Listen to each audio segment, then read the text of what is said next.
આજે the recipe kitchen લઈને આવી રહ્યું છે સુપર ક્રિસ્પી અને કરારી એવો વ્રત અને ઉપવાસ સ્પેશિયલ ફરાળી ચેવડો। ટેસ્ટ એવો કે તમે ખાવાનું સ્ટાર્ટ કરશો પછી સ્ટોપ કરવું મુશ્કેલ થઈ જશે। ખૂબ જ ઓછા સમયમાં તૈયાર થઈ જતો આ ચેવડો વ્રત અને ઉપવાસ માટે સ્પેશિયલ છે। શ્રાવણ માસ આવી રહ્યો છે તેમજ ઘણા બધા વ્રત અને ઉપવાસના દિવસો આવી રહ્યા છે, તો એકદમ યુનિક રીતે આજે આપણે આ ટેસ્ટી ચેવડો બનાવીશું।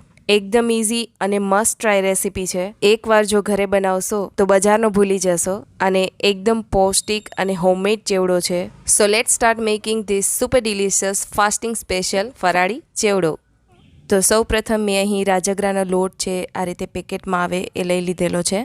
આ પેકેટ છે એ 200 ગ્રામનું છે, તો આખું પેકેટ છે એ આપણે લઈ લેવાનું છે, એટલે એ પોણા 2 કપ જેટલો આપણો લોટ થશે। તેને આપણે ચાળી લઈશું। તેમાં આપણે અડધી ચમચી જેટલું નમક એડ કરીશું। તેમાં આપણે અડધી ચમચી જેટલું આપણે મોણ દઈશું, તેલ નાખીશું। અહીં ફરાળમાં સિંગ તેલ જ મોસ્ટલી વપરાય છે, તો મેં એ જ લીધેલું છે। હવે તેને આ રીતે હાથેથી થોડું મિક્સ કરી લઈશું। હવે એક નાની તપેલીમાં મેં 1 કપ જેટલું પાણી ગરમ કરવા રાખેલું હતું, કેમ કે રાજગરાનો લોટ આપણે બાંધીએ તેમાં ગરમ જ પાણી એડ કરવાનું, જેથી લોટ છે એ સારી રીતે બંધાઈ જાય, નહીં તો તે હાથમાં ચોટે છે, એટલા માટે ગરમ પાણીથી લોટ બાંધીશું। હવે હાથેથી આ રીતે બધું મિક્સ થઈ જાય પછી તેમાં આપણે જે તપેલીમાં ગરમ પાણી કરવા રાખેલું હતું તે ગરમ પાણી આપણે થોડું થોડું એડ કરતા જઈશું। હવે જે 1 કપ પાણી લીધેલું હતું ગરમ, એમાંથી 1/4 કપ જેટલું પાણી છે એ વધ્યું છે, એટલે કે પોણો કપ જેટલું પાણી આપણે જોઈશે। આ રીતે તમે જોઈ શકો છો આપણો લોટ છે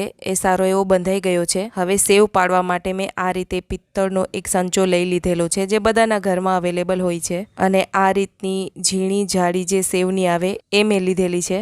હવે આ બાંધેલા લોટમાંથી થોડો એવો પોર્શન લઈ અને આપણે સંચામાં એડ કરીશું। થોડું આજુબાજુ તેલ લગાવી દઈશું, પછી આપણે લોટ એડ કરીશું। હવે લોટ બાંધતા સમયે જ મેં તેલ અહીં ગરમ મૂકેલું હતું, તેમાં આપણે થોડો લોટ નાખી અને ચેક કરીશું। તમે જોઈ શકો છો તેલ આપણું ગરમ થઈ ગયું છે। હવે આપણે તેમાં સેવ પાડી લઈશું।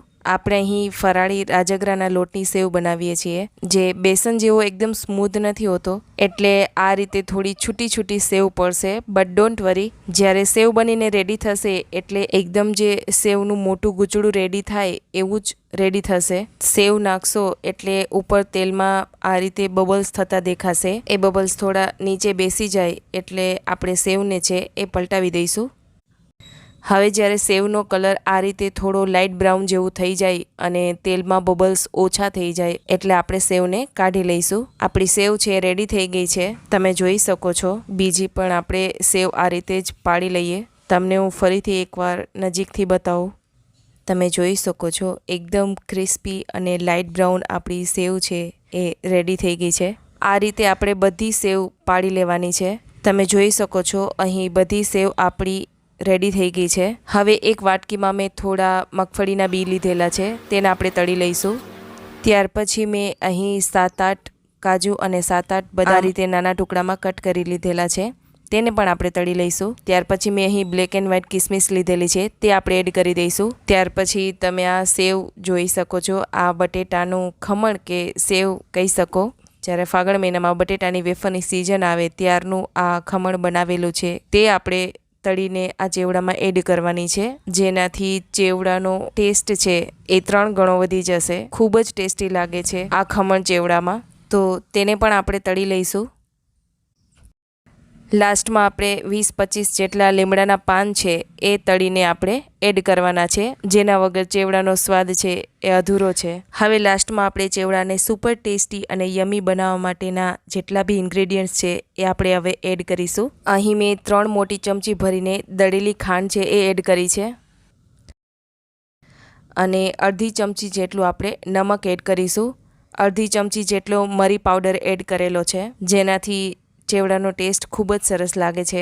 હવે 2 હાથ વડે આ રીતે બધું આપણે મિક્સ કરી દઈશું। હવે મોડા વ્રતમાં કે કોઈ ફૂલકાજળી રહેતું હોય કે કોઈને જયા પાર્વતીનું વ્રત હોય કે કોઈ પણ એવા મોડા વ્રત રહેતા હોય તો તમે અહીં નમક છે એ સ્કીપ કરી શકો છો। લોટ બાંધવામાં જે નમક એડ કરેલું છે એ પણ સ્કીપ કરી દેવાનું। માત્ર દળેલી ખાંડ અને મરી પાવડર એડ કરવાથી પણ આ ચેવડો ખૂબ જ ટેસ્ટી લાગે છે, તો તમે કોઈ બી મોડું વ્રત રહેતા હોય તો તેમાં પણ ખાઈ શકો। અહીં મને થોડી દળેલી ખાંડ ઓછી લાગી હતી એટલે મેં 2 ચમચી ભરીને વધારે એડ કરી છે. ફરી પાછું આપણે તેને મિક્સ કરી દઈશું. હવે એકદમ પરફેક્ટ અને ટેસ્ટમાં બેસ્ટ એવો આપણો ફરાળી વ્રતનો સ્પેશિયલ ચેવડો રેડી થઈ ગયો છે.